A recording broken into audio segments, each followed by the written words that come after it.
landscape of digital media has significantly impacted the representation and visibility of LGBTQ identities, shifting from text-based interactions to audio-visual content, subcultural spaces to mainstream integration, and from utopian ideals to commercialized platforms. In queer digital cultures, Kate O'Riordan notes that some of the first to congregate in online spaces are LGBTQ individuals. Some areas of the digital landscape have included queer communities at the start. Video games are one of the last to follow this trend. As Chris Harding points out in his article, Rockstar has been slipping us LGBT representation for years. LGBT representation in games is markedly low. And as the title of the article suggests, this representation was slipped very subtly by game company Rockstar without gamers even realizing it. To put this into context, Rockstar Games is known for pushing boundaries through their portrayal of violence, crime, substance abuse, and other subversive themes. Computer games have traditionally been targeted at mostly male users, with both male and female game characters being designed for the male gaze, and Rockstar's AAA games, including Grand Theft Auto, are known for hyper-masculine tropes and an audience largely dominated by male players. Baby. Can I dance for you? And yet, the games have been known to incorporate social commentary, offering players an opportunity to consider various viewpoints and social issues. WKTT, we know the truth. Why be a little girl when you can be a little vixen? Why play with dolls when you can play with a little bitch? Forgive me. The dolls, clothes, and lifestyle craze that is sweeping through America. I chose to focus on the 2008 video game Grand Theft Auto 4 and its 2009 downloadable content, The Ballad of Gay Tony, particularly Bernie Crane, also known as Florian Kravitz, and Tony Prince, also known as Gay Tony. Bernie, what's wrong? I wish people would just accept me for who I am. You know, the good and the bad. These characters are examples of queer representation in the universe shared between these games, and have the potential to open up important conversations about sexual identity, societal norms, and the complexity of LGBTQ characters in video games. It is also worth mentioning that they aren't the only ones, and there are likely more to come in the much anticipated Grand Theft Auto 6. I'm about done with you, homo! Ah! Ah! Oh! Why don't you pick on someone who'll fight back? What's your problem, fag lover? Whatever you say, buddy. Unfortunately, for hitting my friend, I'm going to kick the shit out of you. Rockstar has used social commentary to show support for the LGBTQ movement.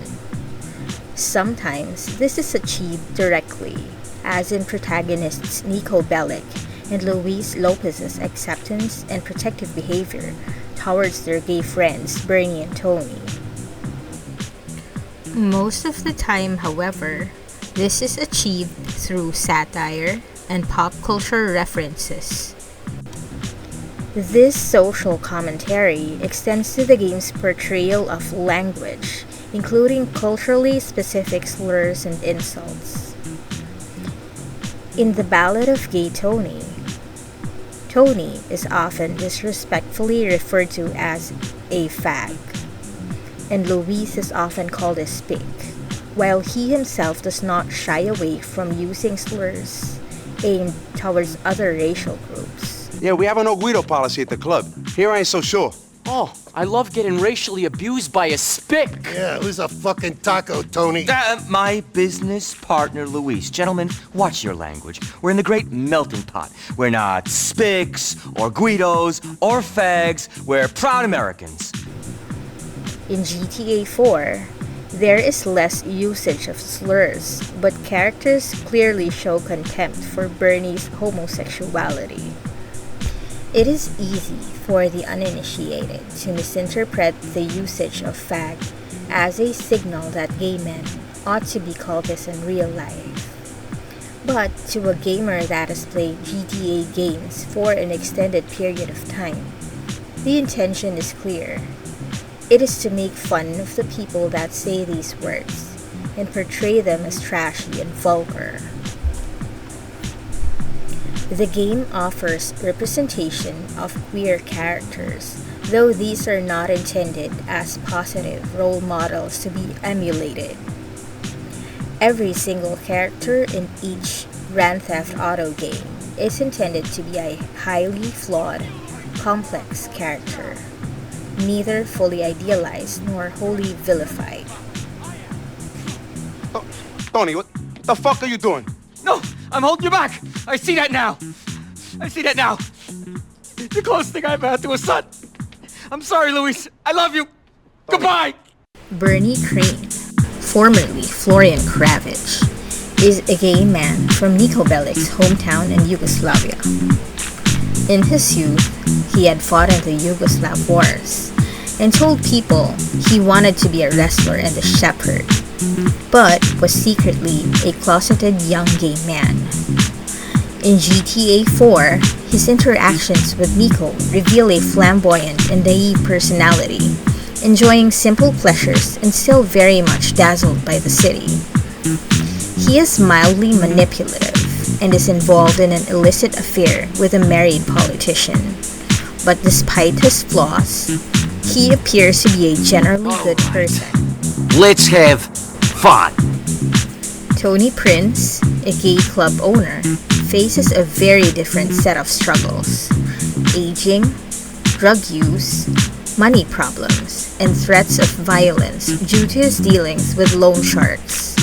In contrast to Bernie's innocent and spontaneous persona, Tony frequently schemes to get money in illicit ways to save his failing business, often pimping out Luis as a henchman to those he owes money to. His lifestyle is that of a socialite, but he is clearly living beyond his means, which creates more problems for both him and Luis, as it has caused several groups to constantly threaten or use violence on him and Luis. Bernie Crane and Tony Prince seem to represent two types of gay men. Bernie had to conceal his sexual identity due to societal pressure, particularly when he was still living in Yugoslavia. Though he is able to come out in his early 20s after moving to the US in 2001, he still cannot live as freely as he wants, having to hide his relationship with his boyfriend, who is a closeted gay man. He states that he is in love, and he wants his boyfriend to leave his marriage so they could be together openly. For him, a boat ride with his friend Niko, with Niko driving the boat and him working on his stand, is a fun bonding activity. Tony, according to his wiki page, became openly homosexual by the time he was 27 in 1985. He began his career working in nightclubs before eventually becoming a club owner himself, establishing a reputation as a socialite within the nightlife scene. However, Tony's lifestyle was marked by excess, heavy drug use, multiple stints in rehab, and involvement in questionable business dealings to maintain his lavish lifestyle. His idea of fun revolved around mingling with wealthy, younger friends and indulging in parties fueled by drugs and alcohol, showcasing a character both vibrant and deeply flawed. Bernie Crane is much younger than Tony. His dialogue seems to reflect more idealistic, genuine desires. He may symbolize the movement at its infancy, where vital spaces for LGBTQ+ individuals to connect, share experiences and counter mainstream narratives existed, but were relatively obscure. These early digital spaces were often text-based, encouraging anonymity and offering the freedom to explore queer identities without societal judgment. Tony Prince, in contrast, embodies the commercialization and commodification of LGBTQ+ culture. His character highlights how mainstream visibility often comes at the cost of authenticity, as queer spaces transition from subcultural havens to commercial enterprises.